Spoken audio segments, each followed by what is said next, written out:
Assalamualaikum warahmatullahi wabarakatuh. Alhamdulillahirabbil alamin wassalatu wassalamu ala asyrofil anbiya'i wal mursalin sayyidina wa maulana Muhammadin wa ala alihi washabihi ajma'in amma ba'd. Kali ini saya akan menjawab dua pertanyaan yang sering kita temukan di kalangan masyarakat, alasan-alasan beliau atau sebab-sebab beliau tidak menyekolahkan anak. Yang pertama, pada diri anak sendiri ketika mereka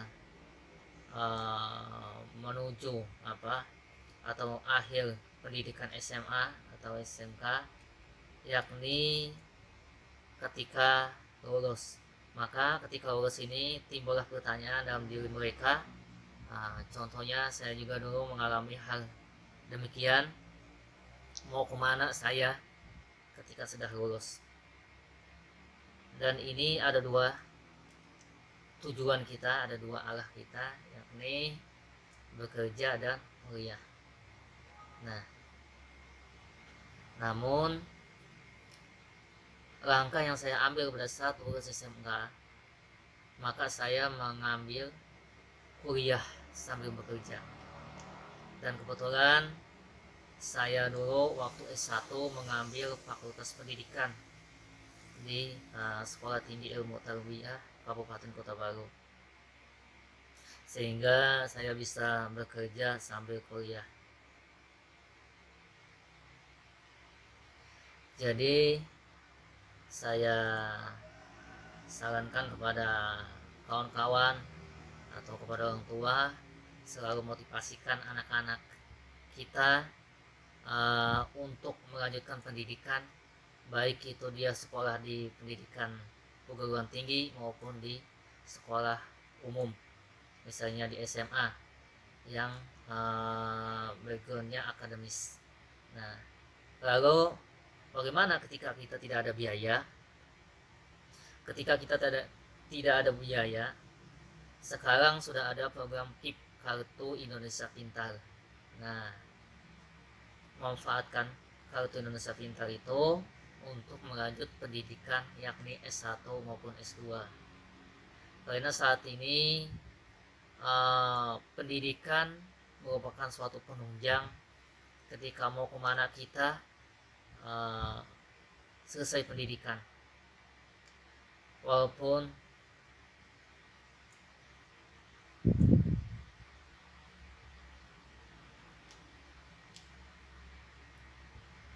kita sepintar apapun, ketika pendidikan kita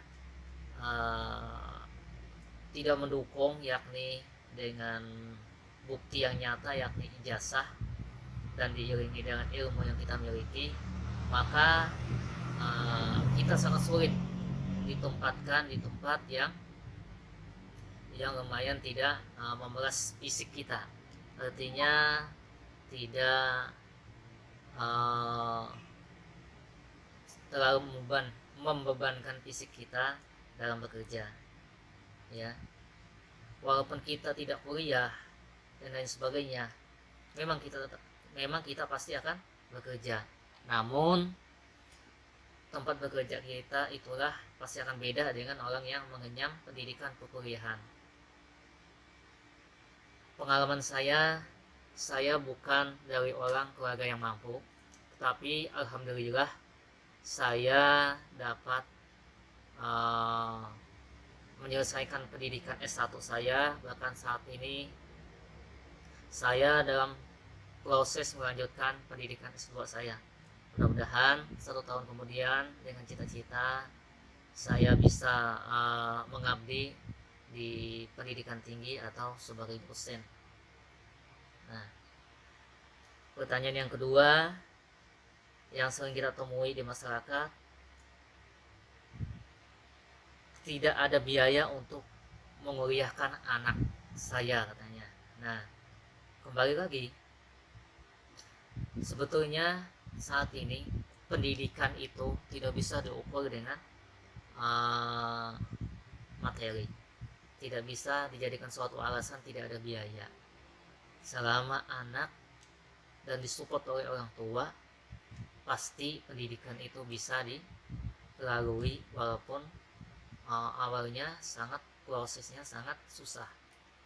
Tapi kata Imam Al-Ghazali, apabila seseorang tidak mau merasa pahitnya menuntut ilmu, maka dia akan merasa kebodohan, merasa susahnya kehidupan. Artinya ketika kita mau memahami apa isi dunia ini dan apa tata cara kita beribadah, maka tidak ada lepas selain dengan cara belajar menuntut ilmu. Kunci kesuksesan, ya, kunci kesuksesan, saya rasa kita cukup berpegang dengan dua kategori ini. Yang pertama, taat kepada kedua orang tua. Selama orang tua itu dalam kebaikan, mengajari kita dalam kebaikan, kita selalu taat kepada orang tua apapun itu. Dan juga orang tua sebagai orang tua harus bisa mendidik anak-anaknya, bagaimana mengarahkan anak-anaknya supaya berguna buat nusa bangsa, khususnya supaya anak itu menjadi anak yang soleh dan soleha, karena anak adalah aset kita di akhirat kelak. Yang kedua, takwa kepada Allah SWT. Nah, ketika kita berpegang kedua ini, yang pertama kita taat kepada orang tua, yang kedua kita taat kepada Allah SWT, maka hidup kita insya Allah sukses dunia akhirat. Ketika kita mendapat ridho dari kedua orang tua kita, maka kita akan dapat juga ridho dari Allah SWT.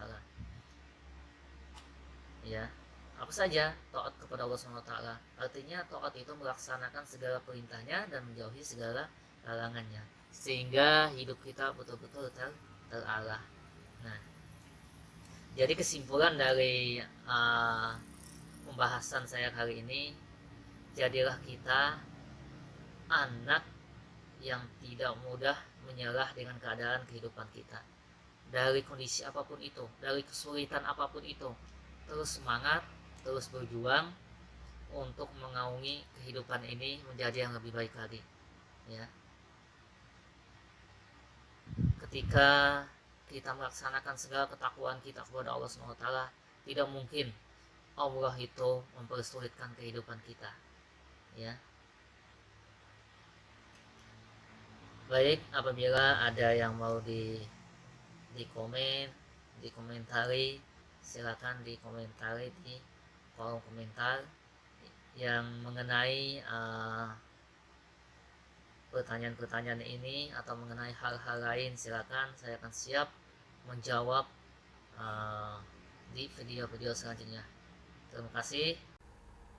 Assalamualaikum warahmatullahi wabarakatuh.